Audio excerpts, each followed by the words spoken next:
Walter Payton was the definition of toughness.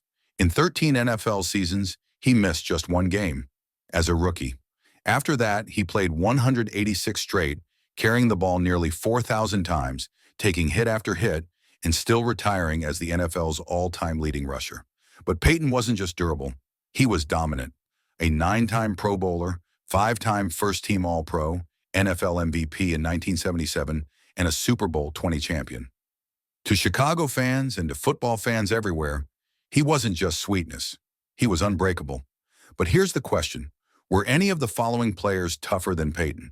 Payton played 190 games, missing only one in his entire career. From there, he rattled off 186 consecutive starts, battling rib injuries, ankle sprains, even the flu. In 1977, while sick with the flu, he carried the ball 40 times for 275 yards against the Vikings, setting a single-game record that stood for more than 20 years. His resume, 16,726 rushing yards, 110 touchdowns, 9 Pro Bowls, 5 All-Pro selections, an MVP award, and a Super Bowl ring. Payton is the measuring stick for toughness and greatness. At number 10, we start with Steve McNair, a quarterback who redefined playing through pain. McNair dealt with turf toe, ankle sprains, a cracked sternum, and chronic back injuries. Teammates said he often couldn't walk during the week, but on Sunday, he'd tape it up and dominate. In December 2003, McNair was so banged up that coaches listed him as questionable nearly every week. He still suited up, led the Titans to a 12-4 record, and won the NFL MVP. Eddie George once said, "I don't know how he did it. Some weeks he couldn't walk, but on Sunday he was Superman." Over his career, he started 113 consecutive games, passed for over 31,000 yards with 174 touchdowns, rushed for nearly 4,000 more, and made 3 Pro Bowls. Bruce Matthews was the definition of durability in the trenches. He played 296 games with 229 consecutive starts, battling through knee and shoulder issues while taking on 300-pound linemen every week. Matthews' toughness wasn't just durability, it was versatility. He lined up at every single position on the offensive line, often shifting mid-game to cover for injured teammates. One coach said, "Bruce played with one arm some weeks, but you wouldn't know it because he'd never say a word." Yet through it all, Matthews earned 14 Pro Bowl nods, tied for the most in NFL history, and 7 All-Pro selections. He was named to the NFL 100 all-time team and inducted into the Hall of Fame. Matthews' toughness was clearing the path. For nearly 2 decades straight, some players play through pain. Ronnie Lott made the ultimate sacrifice. In 1985, after crushing his finger making a tackle, doctors told him he'd need surgery and would miss time. Instead, he told them to amputate it so he could keep playing. But that wasn't his only act of toughness. In the 1981 playoffs, as a rookie, Lott played with a broken thumb, heavily taped, and still came up with interceptions to help push the 49ers to their first Super Bowl title. Lott's career was elite. 192 games, 63 interceptions, 10 Pro Bowls, 6 first-team All-Pro selections, and 4 Super Bowl championships. He was inducted into the Hall of Fame in 2000. Lott literally gave a piece of himself to stay on the field. At number 7 is the NFL's all-time rushing leader, Emmitt Smith.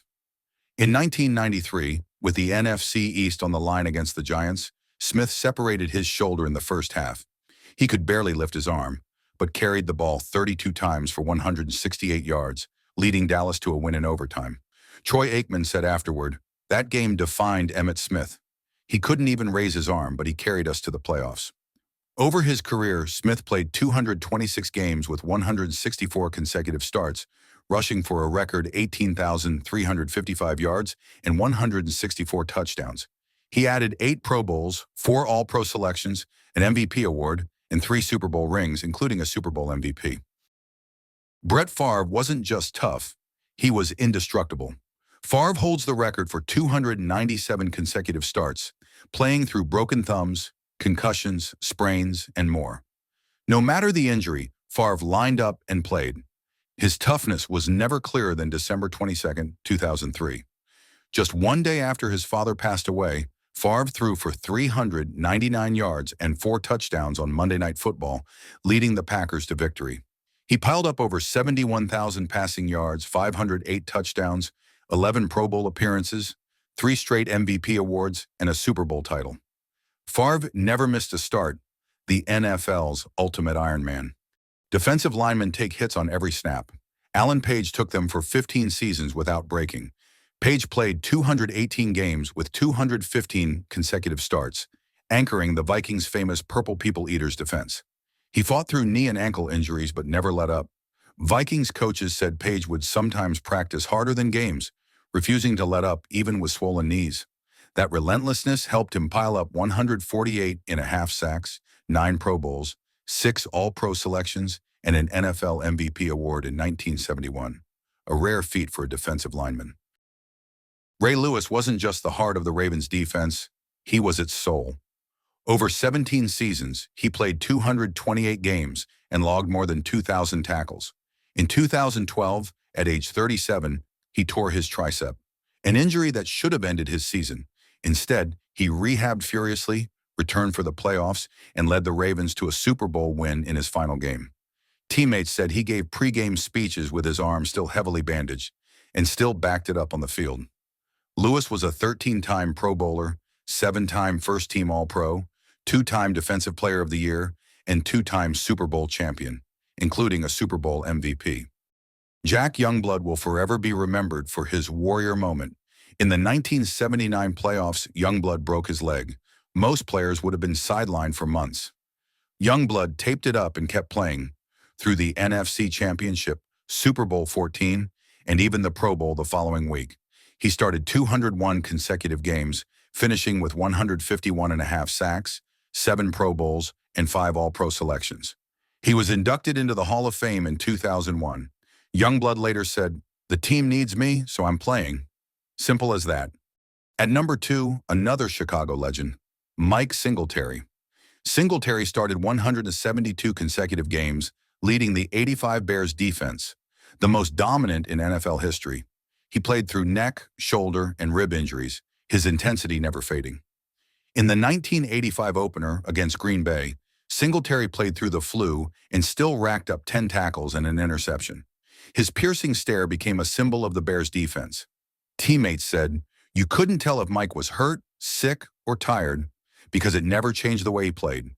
His resume includes 10 Pro Bowls, 7 All-Pro selections, 2 Defensive Player of the Year awards, and a Super Bowl 20 championship. He was inducted into the Hall of Fame in 1998. And finally, the top challenger to Payton's toughness, Jack Lambert. The snarling enforcer of the Steel Curtain played 146 games with 118 consecutive starts, battling through broken ribs, a dislocated toe, and shoulder injuries. Lambert's defining moment came in Super Bowl 10. When Dallas safety Cliff Harris mocked Pittsburgh's kicker after a miss, Lambert slammed Harris to the turf, setting the tone for the Steelers' dynasty. He was the heartbeat of Pittsburgh's defense, earning 8 Pro Bowls, 6 All-Pro selections, a Defensive Player of the Year award in 1976, and 4 Super Bowl rings. He was inducted into the Hall of Fame in 1990. Lambert never backed down. He was football's general, tough, mean, and always in command. Walter Payton set the standard for NFL toughness. But as we've seen, the Super Bowl era gave us legends who played through pain and dominated at the highest level. So we ask again, who was tougher than Payton? Drop your pick in the comments and don't forget to subscribe for more ChiSports Legends.